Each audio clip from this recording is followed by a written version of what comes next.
Gubernur Kalimantan Timur Rudy Masud diprotes warganya sendiri. Aksi unjuk rasa digelar besar-besaran. Ribuan warga turun ke jalan. Pengadaan mobil dan renovasi rumah dinas seharga puluhan miliar rupiah hingga gaya hidup mewah sang gubernur jadi alasan.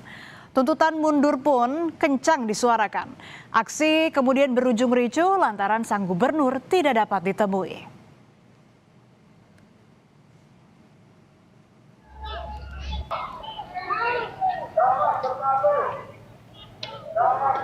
Selasa 21 April 2026, unjuk rasa ribuan warga di depan kantor Gubernur Kalimantan Timur di Jalan Gajah Mada, Samarinda diwarnai kericuhan.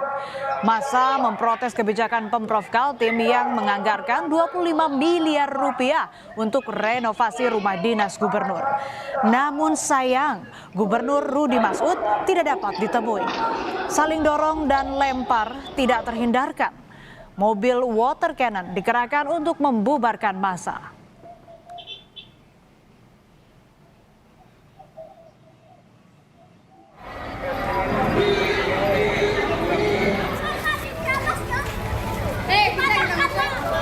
Sebelumnya aksi yang mengatasnamakan Aliansi Perjuangan Kaltim ini menyasar gedung DPRD Kalimantan Timur. Mereka memprotes kebijakan dan gaya hidup mewah Gubernur Rudy Masud. Pengadaan mobil dinas senilai 8,5 miliar rupiah serta renovasi rumah dinas gubernur senilai 25 miliar rupiah jadi sebabnya. Massa menuntut transparansi pengelolaan anggaran, penghapusan praktik KKN, serta meminta DPRD menjalani fungsi pengawasan terhadap setiap kebijakan gubernur. Para pendemo meminta DPRD Kalimantan Timur bersikap. Fakta integritas akhirnya ditandatangani.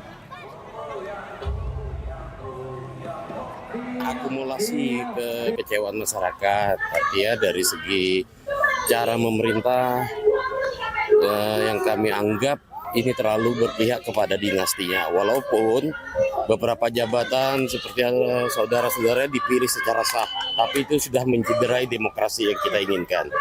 Bekerjalah sebagaimana mestinya dan pergunakan anggaran dari rakyat itu sebaik-baiknya untuk rakyat.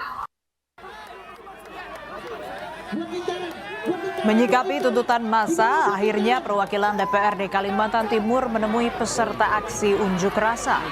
Wakil Ketua 1 DPRD Kaltim, Ekti Immanuel menyatakan pihaknya menerima seluruh aspirasi massa pengunjuk rasa.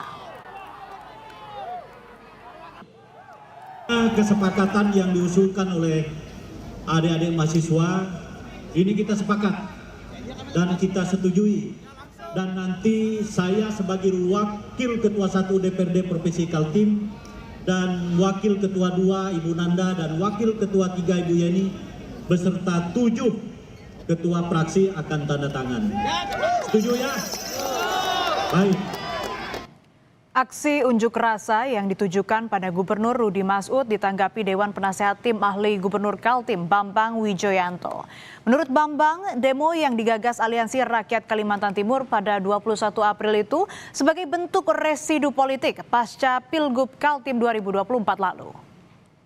Dipastikan memang secara sengaja dikemas seolah-olah sebagai aspirasi dari suara rakyat. Padahal bukankah aspirasi Pilgub Kalimantan Timur 2024 sudah selesai? Gelombang yang akan ditransformasi sebagai upaya pemakzulan menimbulkan pertanyaan. Di dalam politik, konsolidasi yang dibesar-besarkan seperti kehendak ingin memakzulkan hampir selalu punya motif politik. Unjuk rasa menentang kebijakan Pemprov Kaltim terkait renovasi rumah dinas gubernur bukan kali pertama terjadi. Pada 9 April lalu unjuk rasa juga digelar. Saat itu para mahasiswa juga menolak penggunaan anggaran fantastis yang menembus angka 25 miliar rupiah.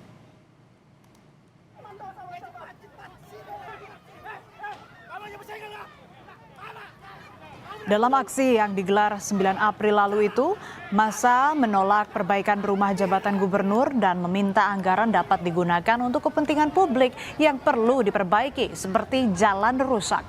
Bentrok antara pendemo dengan polisi juga sempat terjadi.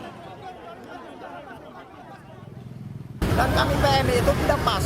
Karena apa? Masih banyak anggaran yang dibutuhkan oleh masyarakat, semisal perbaikan jalan, pendidikan, kesehatan, belum lagi yang lain. Nah, hari ini gubernur hanya bagaimana membuat internalnya gubernur itu kelihatan mewah, jaga marwah. Nah, ini yang kami kecewa sekali. Nah, yang dimana persoalan ini memberikan anggaran seharusnya kepada masyarakat, tapi malah merenovasi rumah. Kalau bagi saya itu tidak efektif. Dan inilah rumah dinas Gubernur Kalimantan Timur usai direnovasi. Ada 35 item pengerjaan perbaikan khusus untuk rumah dinas gubernur dengan anggaran kurang lebih 12 miliar rupiah. Renovasi meliputi rehabilitasi bangunan, pemeliharaan rutin, pengadaan mebel atau furniture, peralatan dapur, hingga sistem pemadam kebakaran. Sisa anggaran dialokasikan untuk rumah jabatan wakil gubernur sebesar 4,9 miliar rupiah dan penataan ruang kerja di kantor gubernur senilai 8,2 miliar rupiah. Rumah jabatan ini puluhan tahun tidak ditempatin ya. Tentu banyak hal yang harus dibenahi dan semuanya dan sebagainya. Yang jelas semuanya prosesnya sesuai dengan SOP semuanya, sesuai dengan operasional prosedur semuanya. Di situ dianggarkan, dibahas di APD, dibahas dengan teman-teman DPR dan disetujui oleh Kementerian Dalam Negeri. Intinya semuanya transparan, akuntabel, semuanya bisa dipertanggungjawabkan pastinya. Polemik anggaran rumah dinas Gubernur Rudi Masud yang berujung aksi unjuk rasa masyarakat Kalimantan Timur bukan tanpa alasan. Selain jumlahnya yang fantastis, ternyata anggaran tersebut tidak pernah dibahas secara terbuka di DPRD. DPRD Kaltim menegaskan tidak menerima dokumen lengkap APBD sehingga tidak mengetahui secara rinci pos anggaran yang dimaksud. Akan hari ini bahwa itu tidak dibahas di DPR. Berarti kecolongan DPR nih Pak? Bukan kecolongan, karena kan tidak dikasih bukunya. Kalau dikasih buku APBD-nya, kita kan bisa buka. Nah, Pak Gubernur mengatakan bahwa itu sudah dibahas di DPR. Itu sudah disahkan DPR. Iya betul, kalau disahkan kan tidak paripurna. Tapi ingat bahwa kami tidak mengetahui isinya yang rumah jabatan itu. Sebelum heboh soal anggaran renovasi rumah dinas, Gubernur Rudi Masud juga sempat jadi sorotan.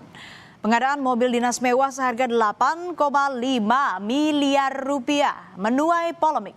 Saat itu Rudi mengaku mobil tersebut merupakan kendaraan yang akan digunakan di Jakarta untuk melayani kepala daerah dan tamu pemerintahan.